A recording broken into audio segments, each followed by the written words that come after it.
할렐루야. 주님께서 여러분과 함께 또한 사제의 영과 함께 마테오가 전한 거룩한 복음입니다. 주님 영광 받으소서. 그때 예수님께서 비유를 들어 군중에게 말씀하셨다. 하늘나라는 겨자씨와 같다. 어떤 사람이 그것을 가져다가 자기 밭에 뿌렸다. 겨자씨는 어떤 씨앗보다도 작지만 자라면 어떤 풀보다도 커져 나무가 되고 하늘의 새들이 와서 그 가지에 깃들인다. 예수님께서 또 다른 비유를 그들에게 말씀하셨다. 하늘나라는 누룩과 같다. 어떤 여자가 그것을 가져다가 밀가루 서말 속에 집어넣었더니 마침내 온통 부풀어 올랐다. 예수님께서는 군중에게 이 모든 것을 비유로 말씀하시고 비유를 들지 않고는 그들에게 아무것도 말씀하지 않으셨다. 예언자를 통하여 나는 입을 열어 비유로 말하리라. 세상 창조 때부터 숨겨진 것을 드러내리라 하신 말씀이 이루어지려고 그리 된 것이다. 주님의 말씀입니다. 그리스도님 찬미합니다. 호소서 성령님, 오늘 일독서 말씀부터 좀 볼까요? 일독서를 보면 이스라엘 사람들이 무엇을 해가지고 모세가 화가 났을까요? 바로 금송아지를 만들어서 우상숭배를 했기 때문에 모세가 굉장히 화가 났습니다. 이거는 모세뿐만이 아니라 하느님도 아주 이렇게 분노할 정도의 일을 한 거죠. 근데 이 아론이 이야기하는 장면을 좀 볼까요? 23절입니다. 그들이 나에게 앞장서서 우리를 이끄실 신을 만들어 주십시오. 우리를 이집트에서 데리고 올라온 저 모세라는 사람은 어떻게 되었는지 모르겠습니다. 하기에 내가 그들에게 금부치를 가진 사람은 그것을 빼서 내시오 하였더니 그들이 나에게 그것을 주었습니다. 이렇게 아론이 이야기를 합니다.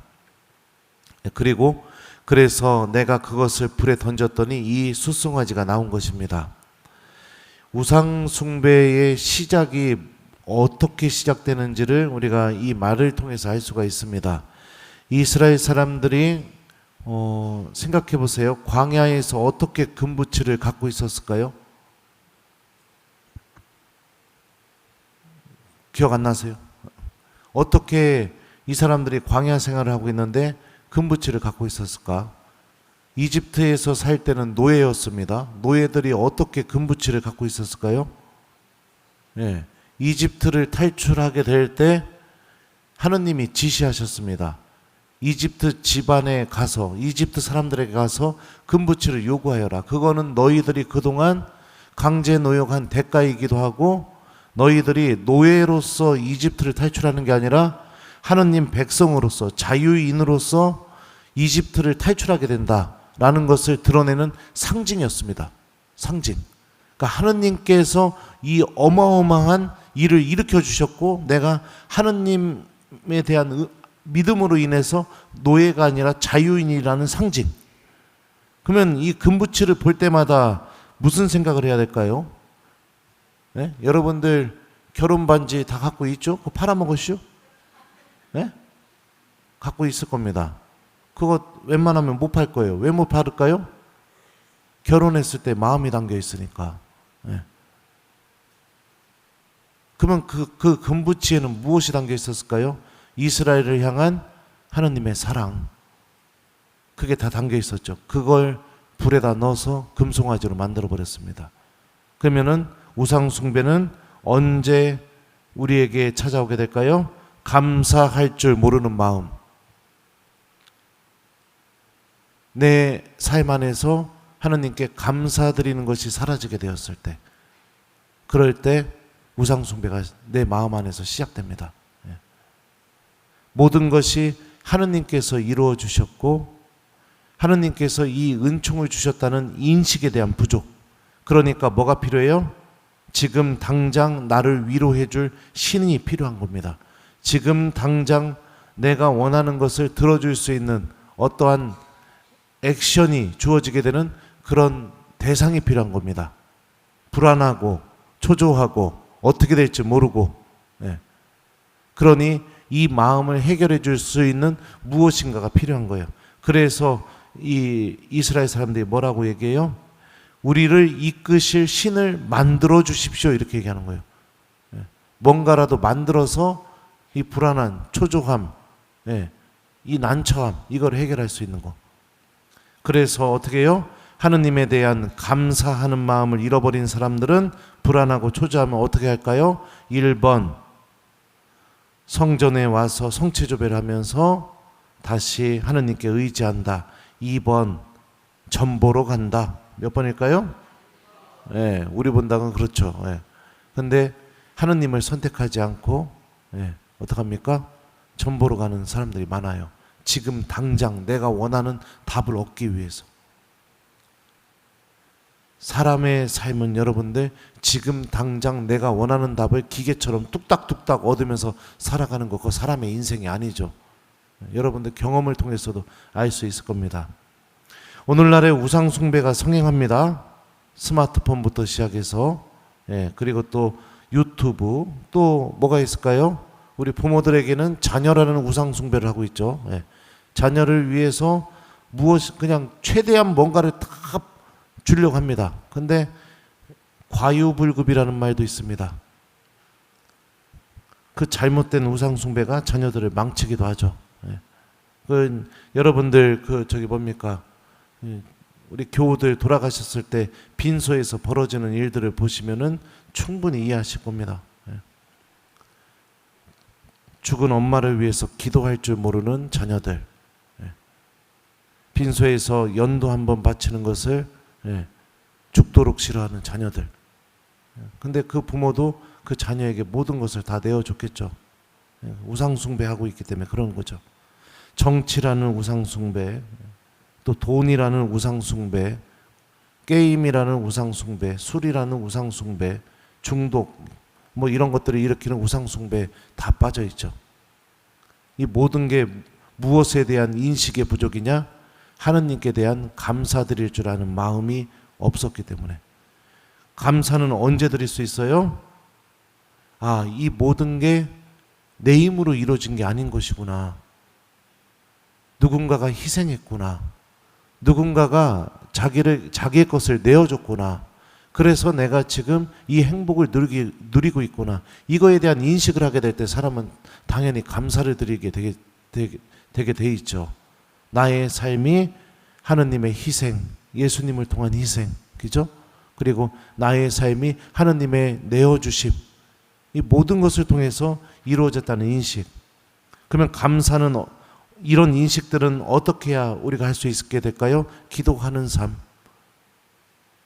기도하지 않으면 이런 인식이 일어나지 않아요. 이런 인식이 일어나지 않으니까 하느님께 감사드릴 줄 몰라요. 감사드릴 줄 모르니까 나에게 힘들거나 급하거나 초조하거나 이런 일이 생기게 되면 하느님께 의지하지 않아요. 언제나 기도하지 않았던 것처럼. 그럼 뭐를 찾아요? 우상 숭배. 이런 연결고리가 이렇게 이어지게 되죠. 마지막에 보면 하느님께서 아주 의미심장한 말씀하십니다. 나는 나에게 죄 지은 자만 내 책에서 지운다. 이제 너는 가서 내가 너에게 일러줄 곳으로 백성을 이끌어라. 이렇게 말씀하셔요. 하느님 자비하신 분이시죠. 예수님을 통해서 드러난 하느님의 모습이요. 어떠한 죄를 짓더라도 아버지 집으로 돌아오는 그 아들을 집에 들어오기도 전에 먼저 달려가서 끌어안고 옷을 입혀주고 송아지를 잡는 분이 하느님이시라고 예수님이 알려주셨습니다. 근데 우리가 또 잊지 말아야 될 것 중에 하나가 뭐냐면 그 자비하신 하느님이시지만 마지막에 우리가 그분을 만날 때는 그분은 심판자로서 우리를 만나신다는 겁니다. 나에게 죄 지은 자만 생명의 책에서 지운답니다. 그 사람의 이름을. 그러면은 여기서 안 지워지게 되려면 어떻게 해야 될까요? 이걸 안 지워지게 해주는 방법이 있습니다. 그리고 그 하느님의 자비를 계속해서 체험하게 해서 마지막에 하느님을 만날 때 기쁘게 만날 수 있게 해주는 방법이 하나 있습니다. 그게 뭘까요? 고해성사입니다. 고해성사. 여러분들이 고해성사 볼 때마다 여러분들의 죄가 지워지게 되고 하느님의 생명의 책에 여러분들의 이름이 계속해서 여전히 사라지지 않게 해줍니다. 그래서 오늘 일독서를 통해서 우상숭배와 고해성사 이 두 가지에 대해서 한번 여러분들이 묵상하면 좋을 것 같아요. 자, 그리고 복음으로 가볼까요? 오늘 복음에서 예수님께서는 하느님 나라의 비유를 들어주십니다. 하늘나라는 겨자씨와 같다. 또 하늘나라는 누룩과 같다. 이렇게 말씀하셔요. 겨자씨, 제가 이스라엘 성지순례 갈 때 가이드가 이렇게 저한테 보여줬는데 굉장히 작아요. 한 요만해요. 보여요? 요만해요. 예. 근데 그 작은 겨자씨가 땅에 떨어지게 되게 되었을 때 예수님의 비유 말씀처럼 큰 나무가 돼서 하늘의 새들이 와서 머물 정도로 커지게 된답니다. 누룩도 여러분들 빵을 반죽하려고 할 때 밀가루를 이만큼을 반죽했으면 누룩을 얼만큼 넣어야 될까요? 1번 밀가루 반죽 크기와 똑같이 이만큼을 넣는다. 2번 한 요만큼만 넣어도 된다. 몇 번일까요? 네, 그죠? 누룩도 조금만 넣게 되면은 반죽 전체를 변화시키게 되는 그런 힘을 갖고 있습니다. 믿음이라는 게 이런 겁니다, 여러분들.